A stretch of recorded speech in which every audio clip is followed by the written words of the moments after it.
I love Nickelodeon All-Star Brawl. Bought it day one and sunk many hours into it afterwards. At the game's best, it's an incredibly creative and free-flow combo monster that rewards tight execution and quick thinking. But at its worst, it's a visually indistinct mess. I wish I didn't have to say this, but I'm really scared that the downsides are a big enough problem that will ultimately turn many people away from the game. Already, people have been taking note of lackluster animations, shortage of single-player content, or how there's no alts for each character. But I think the biggest problem is every character on initial impressions feels the same. Their light up tilt is a combo starter. Their light down air is a weak spike that chains into itself. Their light neutral air does...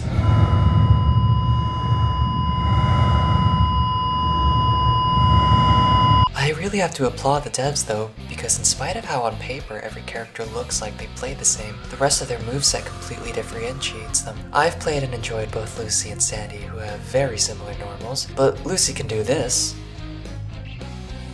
while Sandy can do this. It's just incredible how much the devs were able to separate each character from each other, despite the same basic template. But not everyone can appreciate this. Let's talk about... If you've been around the Smash community online for any amount of time, you've probably noticed that people hate Fire Emblem. But to someone who isn't familiar with each character's playstyle, they look completely identical. Now take that problem and multiply it by 5. That gives you All-Star Brawl's roster. And to make matters worse, characters often have this one spammable aerial option in their kit that plagues their entire combo game. Look at Void's gameplay of Aang, Kirby Kid's gameplay of Ren and Stimpy, Lily Blossom's gameplay of SpongeBob. These are all fantastic players who perform some extremely technical stuff that's just beautiful to behold. But to a casual perspective, they'll be seeing this pro spamming the same move over and over again. There's also an execution-based entry barrier into the game, which is having to learn to wave dash. While drastically simplified from its melee counterpart, it is not the most immediately accessible mechanic for a new player to incorporate, unless they have already been exposed to the idea. Which is a problem because wave dashing is the main form of movement. The lack of an initial dash in this game means that standard ground movement at its basic level can feel sluggish. Air dashing is my favorite mechanic in this game. I absolutely love the possibility it opens up, and I don't mind using it as the primary form of movement. But it takes 2 buttons to perform it all the time, and it's understandable why new players would feel this is unnecessary.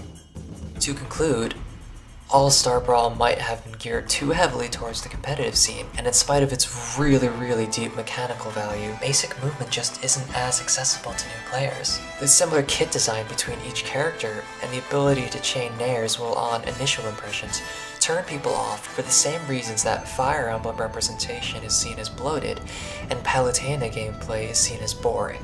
I love this game, and I can see myself sinking many more hours and months, and even years into it.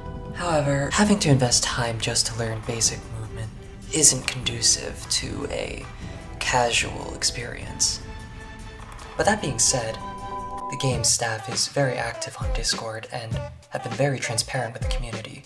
In fact, they released a patch merely days after the first few infinites were discovered, so it's clear that they're very passionate about the game. Based on the track record of Ludosity, I believe that they can fix all these little issues, and then we'll have a truly awesome game on our hands. It's hard to know where to draw the line on, okay, this is too powerful, or no, this needs to be toned up a bit, because so many of the systems in this game are completely new. It's like, okay, how do I balance around this period? So for the initial cast, it's more just throwing caution to the wind and okay, I have no clue how good any of this is. It's probably all really too good, but here's a bunch of tools that you have never ever had before. Go nuts. And with that in mind, now that metas are starting to be carved out, now that there's actually more of a niche, now I'll be able to much more easily put into focus, okay, this is what a character in this game should operate like. And then I can really carve around it. I see.